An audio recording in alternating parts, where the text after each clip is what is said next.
Cheshire Cat tutorial. This is more inspired by the Tim Burton version, as you can tell, but I added my own little twist. And I had to do blacklight teeth. Like, come on, it's Cheshire Cat. And you can sit alone in a corner with a blacklight and scare your friends, which is the best part. So if you want to see how to create this look, keep watching and enjoy. I'm starting off by creating the top of the mouth. I'm using an eyeliner pen and just sketching out where everything will go. Ta-da, that's it. You're done. If you want to continue further than that beautiful mustache, bring the liner down to create the rest of the mouth. With Mehron's white face paint, I began adding the teeth. I kept playing with the top teeth. I didn't like the way that they looked over top of the lips, but I found them too short above the lip. So my suggestion would be to bring the mouth up higher so you can have more room for the top teeth. I eventually went with the short teeth and tried my best to keep them pointy. This angle shows them a bit more squared off, but when I'm straight on with the camera, it's a bit better. With Mehron's black, I started the outline on the top. I thickened it up as well as straightened out the top of the teeth. I then continued with the rest of the outline around. Next was going in between the teeth. I'd suggest using a small craft brush for this. Since it's such fine detail and spots, a regular makeup brush might be too thick. As you can see, the top teeth start to look weird. They don't line up at certain angles and it's really hard to hide that line in the lip. On the forehead, I'm taking Sugar Pills Darling and creating stripes around the face. I started up by the forehead and eventually I'll move down to the sides of my face. Depending on how your hair is, you can bring them down onto the neck as well. My hair pretty much covered the neck, so I stuck with the face. In between the teal, I added silver shadow. I can pretty much guarantee that down by the jawline will be the hardest for you to see what you're doing. If you've got a friend to help you out, that would be best. If not, closing one eye sometimes helps. Don't ask me why. With Mehron's white, I created little hairs on the silver shadow. I'm once again using a tiny craft brush to help create those itty bitty hairs.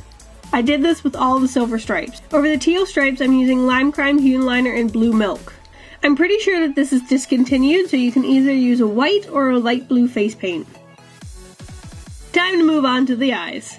I'm using Sugar Pills Taco in the inner corner, top and bottom, and bringing it up towards the brow.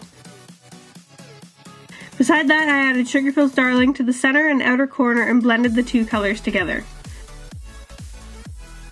With a bit of that silver on my finger, I added it to the brow. Then to add a bit of shine to the white, I used Naked Shimmery White from the Broadway stack. With a darker silver, I began adding stripes above the crease with an angled brush. In between those stripes, I brought up the teal further. With a black eyeliner pen, I began lining my eyes. I winged it out, but at the end added a Tim Burton style curl. That's not an excuse for a crappy curl. That was totally intentional. Though it's a really good excuse. I also brought the liner down on the inner corner to make it more cat-like.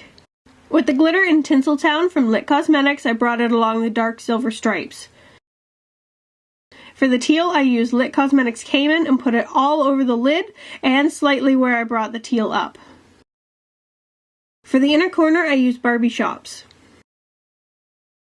For the stripes, I used Cayman for all of the teal ones. I didn't fully cover the whole stripe in it, just little lines. That way the fur detail doesn't get lost. I did the exact same thing with the silver stripes, but used Tinseltown. With a mix of white and red face paint, I created a little pink nose on the tip of my nose. Over top, I used Barbie Shops. I added mascara, lined my waterline with NYX Jumbo Pencil in Black Bean, and added false lashes. And finally, one of the most important things to add, the Blacklight paints. This is from Mehron. It goes on almost clear, but it glows blue. It's best to do this under blacklight so you can see where you've put the paint. When you're doing it in daylight, you could totally miss a bunch and won't find out until you turn on that light.